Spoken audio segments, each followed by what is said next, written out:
Warning, this video contains team selection and captain choices which some viewers may find offensive. Hey guys, and welcome back to FPL TV.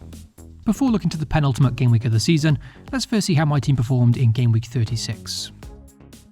No doubt the big talking point prior to game week 36 was which one of the Newcastle forwards to go for, a decision that would end up being a very significant one given how the game week played out.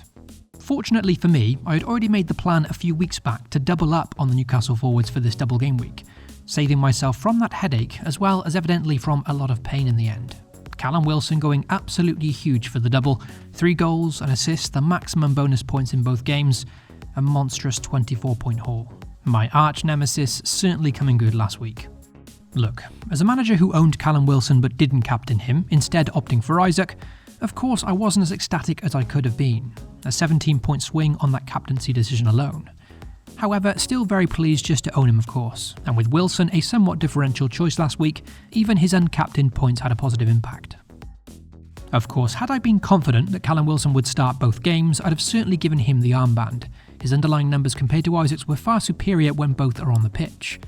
But I have to be honest and say I wasn't particularly confident about him starting the opener against Leeds, and that's why I opted for Isaac instead.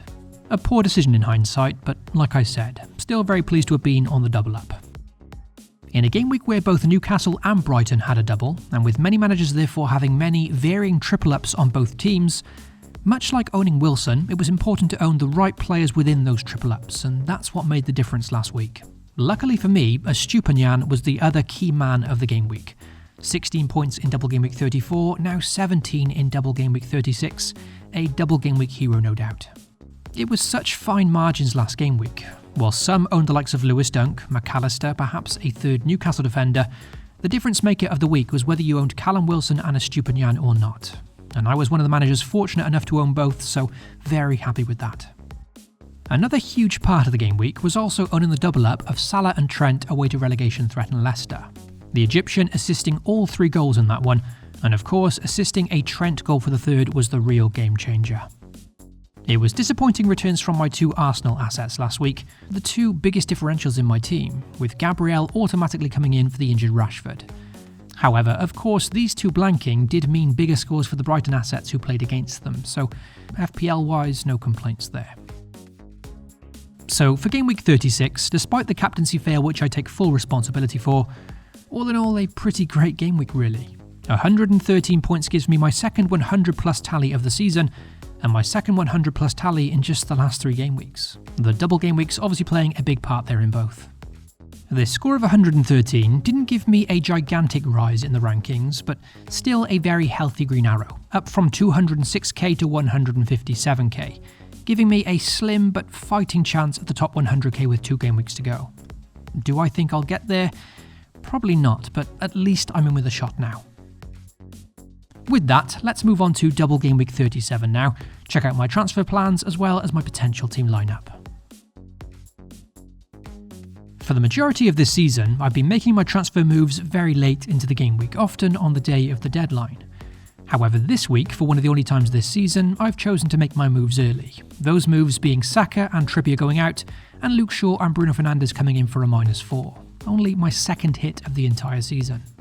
Now, in a perfect world, I didn't want to make these transfers early, however I had the exact money in the bank to do so. And with Bukayo Saka edging very close to another price drop, I felt the pressure and made the moves, because had Saka dropped, I'd have been priced out of Fernandes. I can't say I'm overjoyed with these transfers, with both Trippier and Saka having on paper what look to be very, very nice fixtures.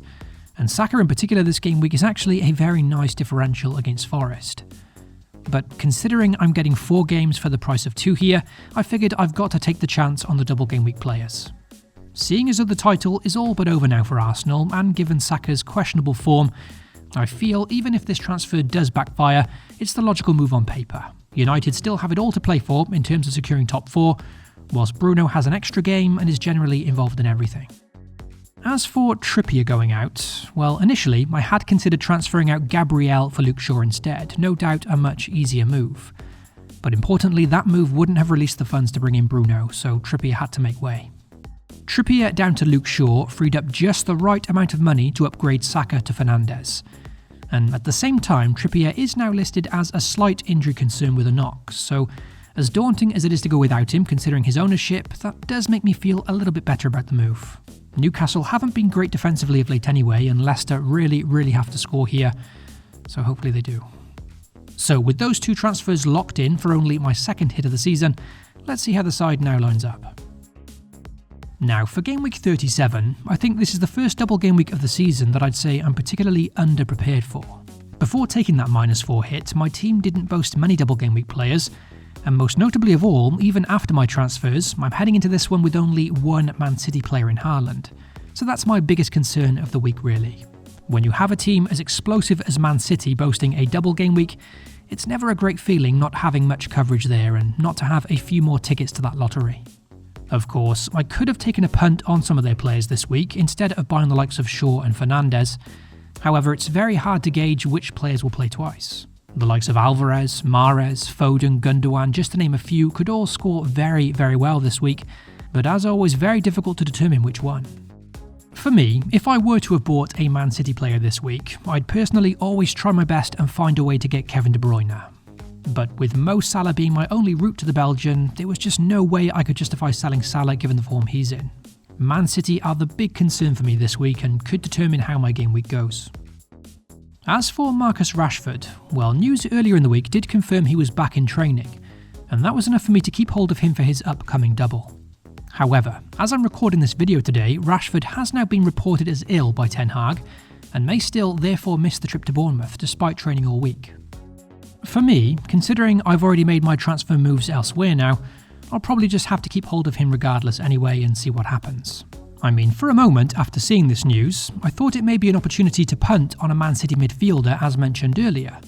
But seeing as though I can only sell Rashford for 7.1 million, I can't afford the likes of Mahrez, Gundogan, Foden, Grealish, etc. anyway, so it doesn't matter. For me, I'm just going to have to hold and hope for the best. And to be fair, with illness, even if he does miss Bournemouth, at least it's likely he'll be back for the second fixture against Chelsea. Gabriel takes up first spot on my bench this week, just in case Rashford does miss out, or should there be any rotation elsewhere in my side this week, but hopefully I don't need to call on him. The Brazilian has been a very frustrating asset since owning him from Game Week 22, however him and Arsenal do have a decent home fixture against Wolves in the final game week of the season. I'm going to be in need of some differentials for Game Week 38, and Gabriel can certainly be one of them, with Arsenal I'm sure trying to end on a high for that final home game of the season. For the captaincy in Game Week 37, of course going against Haaland this week could be an opportunity to throw a Hail Mary on a differential and try and jump up the rankings with just 2 game weeks to go. In my squad though, I'm just not sure who I prefer as an alternative to be honest. I mean, Rashford could have been an alternative, but with news of his illness now it looks too risky to go there. Matoma is an option I think, with that home fixture against a relegated Southampton in the first of his double very enticing on paper. Brighton just so hit and miss at the moment though, and Matoma notably without a goal in 8 games now, so just so hard to trust him over the explosive Haaland. I think realistically that only leaves Bruno Fernandes as a double game week option, and again he's a wonderful player but not exactly an explosive one like Haaland. I guess the only hope I'd have going against Haaland this week hypothetically is if he were to play significantly reduced minutes over the double.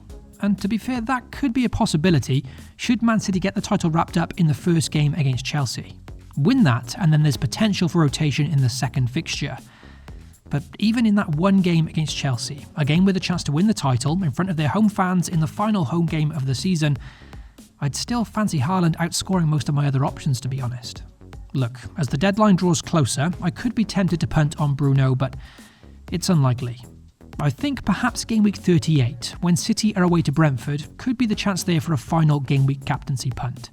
So perhaps I'll stick with Haaland this week, stay in the hunt for top 100k, and then try and get there on the final week when I feel a bit more confident about a differential captaincy choice. So that's everything regarding my team and my thoughts for Game Week 37. Luke Shaw and Bruno the confirmed transfers in, with Trippier and Saka making way for a -4. And although anything can happen before the deadline, I don't intend on making any further transfers this week. Erling Haaland very likely my captain, with Bruno my differential consideration. Good luck to you all for the upcoming game week, FPL responsibly, and I'll catch you all in the next one.